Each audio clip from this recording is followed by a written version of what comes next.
Hi, I'm Deborah Atkinson, and this is Flipping 50 TV, the place to reset, tune up, and prepare for your second and better half with the vitality and the energy that you want. In every episode, I answer questions from women just like you about what they're struggling with most. And I share with you what to eat, how to move, and solve your biggest time challenges so you can focus on the one or two key things that'll get you the most results in the least amount of time. Share your question with me at flipping50tv.com. And if I choose your question for the show, I'm going to give you exclusive access to gifts and goodies I'll tell you a little bit more about later. But even if I can't use your question for the show, you get exclusive access immediately to Muscles in Minutes. It's my guide for how to tone those hard to tone areas. And if you have cellulite, you're going to love it. Today's question comes from Denise, who writes, "My biggest challenge is coming up with an exercise plan tailored to my specific interests and needs. There's information overload on the internet, and I don't know which sources are reliable." Amen, sister. I do, however, know that what works for a 20, 30, or 40-year-old does not work for a woman of my age who's been experiencing menopause for at least 3 years. I need someone to really assess my strengths and weaknesses and show or tell me exactly what I should be doing to see change. Denise, thanks for asking that question, and I'm going to do just that. Assess your strengths and your weaknesses, focusing on your strengths and what you're doing right. And if you're watching at home, Denise has a lot of things she's doing right and a lot of things that we're going to play off of to build a better program that I'm betting you're also doing right. But with a few small flips, you can make really work and really get your results. In today's Chalk Talk, we're going to start talking about your strengths. So no matter who you are, no matter where you're starting, you're already doing something right because we're all eating. Even if you're not exercising yet, there's something about what you're doing that's going in the right direction. So let's start there with habits you've already got and take them just a little bit further with some flips so you can get more done in less time. So we're going to start in today's Muscles in Minutes with what Denise is already doing right. Every applicant to the Flipping 50 TV show tells me a little bit about their sleep, their stress, their current weight, their lifestyle habits, and what they're eating and how they're exercising. So I know that Denise is already exercising regularly, 5 days a week. Fantastic. And here's what she's doing. She's already strength training 2 days a week, and she's doing cardio 3 times a week. Not only that, but Denise, congratulations, because you're getting a great deal of variety. She's doing some Zumba, she's doing some treadmill walking, and she's doing a walking DVD. Fantastic as far as cross training, not doing the same thing, not as likely to get bored. But we're going to talk a little bit about interval training, and what I'm really going to show you today is how important it is to truly get to fatigue. Now, in Minute Maid meals, Denise is already doing a great deal right in terms of 3 meals a day. She's getting a great amount of protein in, starting right off the bat with breakfast. Super smart and super great strategy if weight loss or high energy is your goal. But what we're going to talk about is what else needs to change and a few flips you can make to make sure your body identifies everything you're putting in as fuel to take you where you want to go. In today's Muscles in Minutes, we're going to really dive into fatigue and reaching fatigue in your strength training. But before we do that, I want to talk about your cardio days. The ones you're doing, the Zumba, the treadmill walking, and the walking DVD. Great variety, and those might not be, if you're watching from at home, those might not be the same activities, but if you're alternating what you're doing, what mode of exercise, you're off to a great start because you're using different muscles and you're not going to get as bored with that either. But what I want to make sure that you're doing now on intensity is looking at, are you kind of doing the same effort level every one of those times? And if you are, what I want you to do is to insert a day of interval training. So you're not doing kind of moderate duration, moderate intensity all 3 days. You want to plug in different intensities so that those 3 energy systems you have are all getting used. So long endurance activities lasting 45 minutes to an hour, you're probably fairly comfortable with, and that's aerobic. So let's punch it up a little bit. I want you to take one of those days. And Denise, for you, the ideal is the day you're walking on the treadmill. Go ahead and take that and shorten it 1 day a week. So you're doing a 5-minute warm-up. You're doing interval training, so you're doing what feels like a sprint, even if that's just fast walking or using your incline, not necessarily speed.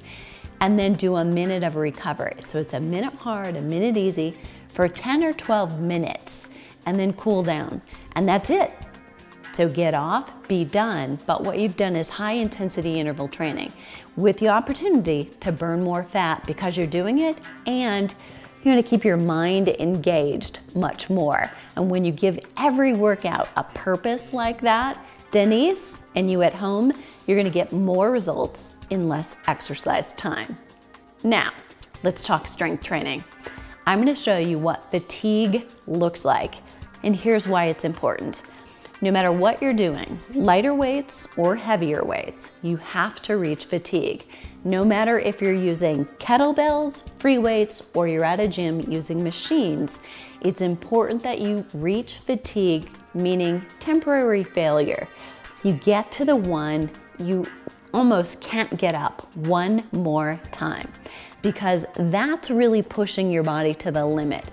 And if you always exercise underneath that threshold, you limit your results. So here's what it looks like so that you know what to expect.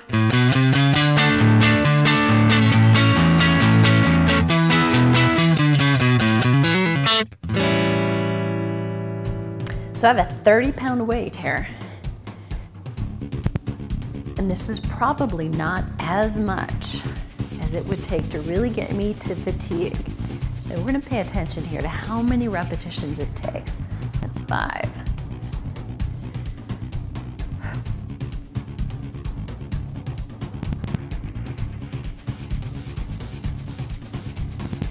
That's 10.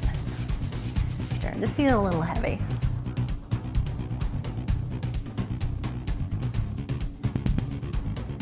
That's 15, and it's definitely heavy, but I'm not at fatigue yet. I'm not at failure.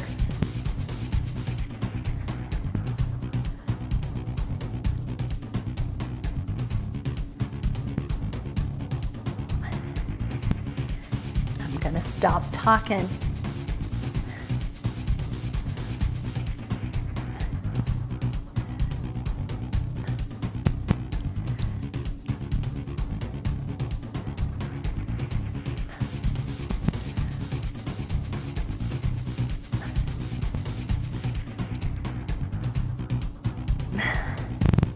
And done.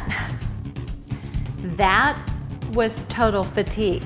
And that is what makes your muscles get strong, create more lean and less fat between your strength training sessions. Now, let's hit the kitchen for Minute Maid meals. If you have a sweet tooth, I want you to pay attention. I deal with a lot of clients who revert to sugar-free treats, and I'm talking sugar-free Jell-O, sugar-free popsicles, sugar-free sodas as a way to cut calories and feed that sweet tooth without actually getting the sweet. Well, here's the truth. That backfires. So I'm gonna give you a couple of flips so that you can still have a treat every now and then. And what we know is this: going cold turkey and saying to you, stop having sugar, stop having treats, doesn't work. So the idea is to wean yourself gradually and allow your taste buds to change, but also we've got to stop putting chemicals into your body. Artificial sweeteners are as bad or worse than sugar. And here's how and why.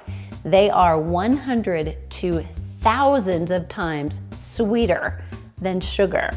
they're addictive. So not only do they feed into your desire for sugar, but the reaction in your body is exactly the same as if you had sugar. Meaning you have an insulin spike that stops fat metabolism and makes it impossible for you to lose weight, at least much harder. So here's a flip. Some of my clients love their soda. So it may be that you love the sweet, you want that treat. It may be that you love the carbonation. So here's a solve for both. I've got mineral water right here. Now just a little mineral water may not do it for you. So a couple things you can add. Slices of lemon, slices of lime, depending on your flavor taste. But then you can add a few drops of natural stevia. And here's how this works. So we're gonna taper. So if I fill that dropper, I'm gonna get several drops of sweetness.